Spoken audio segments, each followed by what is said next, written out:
Добар ден, почитувани. Го следите неделното интервју на Радио Слободна Европа. Наш денешен гостин е председателот на Советот на амбасадори Мухамед Халили.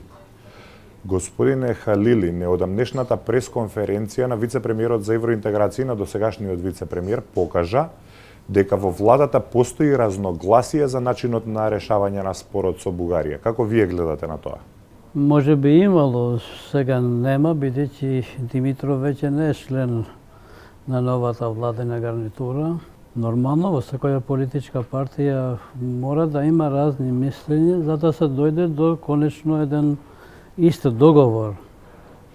А тоа не значи дека е пропадната работата ако поедини членови на партија или на влада имат други гледишта, а на крај се согласуваат со заедничкото усвоено. Во конкретниот случај тоа се некои обиди да се изнуди нова позиција во идната влада, што беше изгубена поради фактот што мандатарот не го предложи повторно за еден од клучните министри Димитров. Колку таквиот настап на Димитров му штети на процесот со Бугарија во пресрет на посетата на премиерот Кирил Петков на Македонија, или пак можеби му оди од корист затоа што ако Димитров бил проблемот, сега нема проблем? Јас лично сметам дека тој не бил никаков проблем во владата, оти да беше проблем, тој ќе излегуваше од време на време со лични ставови. Дека во овој процес има нешто што јас не го прифаќам, а тоа не е проблем што јас не го прифаќам, туку што е штетен за државните интереси. Тој тоа не го направи до сега. Имаше некои изјави во дипломатска форма малку позавиено дека не се согласува. Да, имаше некои изјави дека ово треба да се усвои од страна на парламентот, но тие изјави беа во спротивност со неговата пракса на преговори за време на Преспанскиот договор. И тогаш опозицијата велеше дека треба собранието да биде информирано за што и кој преговара. И истата работа се продолжи и сега со бугарските преговори, така што јас не гледам воопшто ниедна аргументација негова дека тој навистина се бори за интересите на државата, затоа што ние веќе имаме усвоена декларација во собранието со консенсус на сите политички партии. И политичките сили кои се во владата и тие кои се во опозиција, иако тие немат можност да го сторат тоа, се должни таа политичка платформа да ја спроведуваат во преговорите. И тука нема што ние да се плашиме дека може поединец да ги продава националните интереси или да игра на грб на граѓаните по однос на идентитетските прашања тука. Вице-премиерот Димитров го посочи министерот за надворешни работи Бујар Османи дека посакува успех по секоја цена. Кога проблемот со Бугарија идентитетски се однесува на идентитетот и јазикот на етничките македонци, колку е товар или предност преговорите да ги води етнички албанец? Јас мислам дека тоа предност за него, затоа што ако во наредниот договор со Бугарија ќе има нешто што не ќе биде во склоп на скицираната платформа на сите политички партии, тогаш се разбира дека другите нема да му дозволат. Тоа не е личен вкус на Османи и некој друг.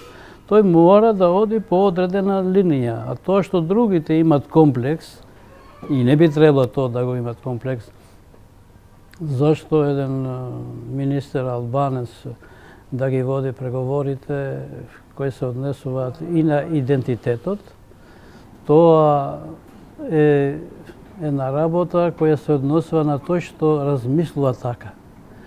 Тој не е министер албанец, тој е албанец кој е етничка припадност, но неговата функција е министер за надворешни работи.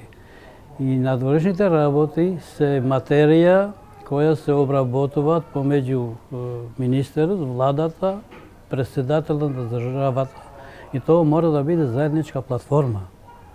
И ако во случај министрот да не ги почитува тие програмски определби и шеми, тогаш над него има председател на влада, кој ги има сите инструменти да го повлече како министер, така како што не го предложи и понатаму да биде Димитров министер за евроинтеграција. Што очекувате од посетата на премиерот Петков на Македонија?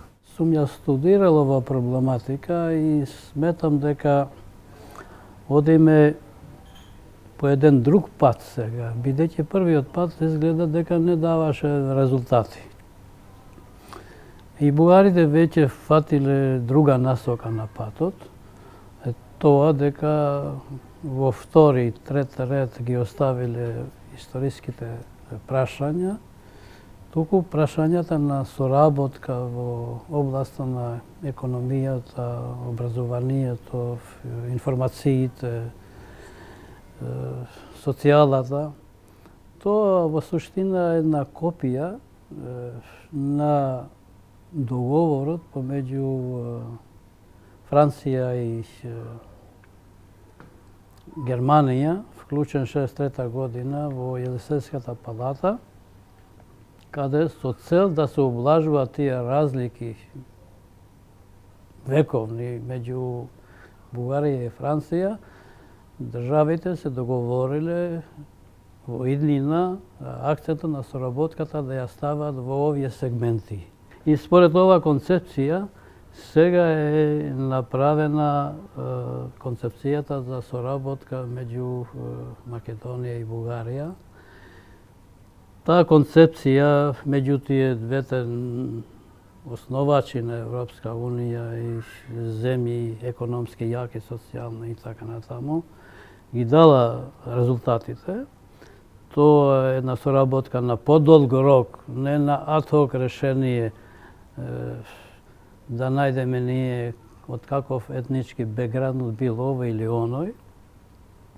Тоа се разбира и за малку ја одолжува таа нашата надеж дека брзо ќе се отворат преговорите со Унијата и брзо ќе се одржи меѓувладината конференција ЕУ Македонија. Но тоа што е најважно и тоа е што ни го сугерират и странските амбасадори тука е дека ние не треба премногу да се фокусираме на решавање на несогласувањата со Бугарија, заборавајќи ги домашните проблеми, како што се борбата против корупцијата, организираниот криминал, нереформирано судство и така натаму. Имам впечаток дека не го делите оптимизмот дека Македонија може да ги почне преговорите во наредните 6 месеци.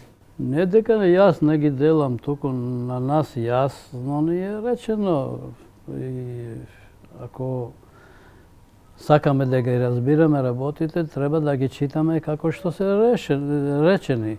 Ево да кажеме, ние пример председателот на Франција Макрон изјави дека некаде после јуни за време на чешкото председателство ќе може да се дојде до некаков компромис приближен и до тогаш апсолутно не треба да се надеваме ние на нешто што ние го сакаме сега веднаш да се реализира, имајќи ги предвид работите кои треба да се реализират не само во нашата држава, туку и воопште во Европа, вклучувајќи ги и изборите во Франција. Без завршување на целиот циклус на изборите во Франција, бидејќи Франција е претседавач, ние не можеме да дојдеме до одржување на првата конференција. Моје лично мислење е дека овој пат ние ќе дојдеме до одржување на меѓувладина конференција, но тоа ќе биде само еден стимул да се посветиме на тие 6 кластери. Како гледате на можноста за раздвојување на Македонија и Албанија на европскиот пат? Сега би било добро двете држави да одат исти во од, а тоа мислам дека ќе биде сега наскоро во јуни, а потоа секоја држава ќе оди по својот пат. Колку заслужува, толку ќе добива, независно од достигнувањето во една или друга држава. Колку таквото одложување на евроинтеграциите може да го отвори патот за трети страни во Македонија па и во регионот? Третите страни веќе се влезени и ние може би не ги гледаме, ама не би требало ние да дозволиме, ние не сме толку фактор одлучувачи како што е Унијата. Унијата треба да размислува за таа работа. Господине Халили, во услови кога Бугарија е главна пречка на европскиот пат на Македонија, како може да си дозволиме да немаме амбасадор во Софија? Исто така Соединетите држави се наш стратешки партнер, а ние со години немаме амбасадор во Вашингтон. Во што е проблемот со пополнување на тие дипломатски позиции?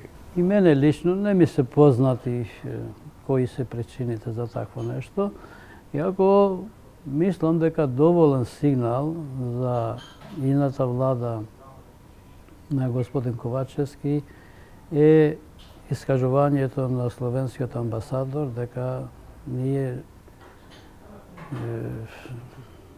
чекаме развој во добра насока на настанецот Бугарија и треба тоа прашање итно да се разреши.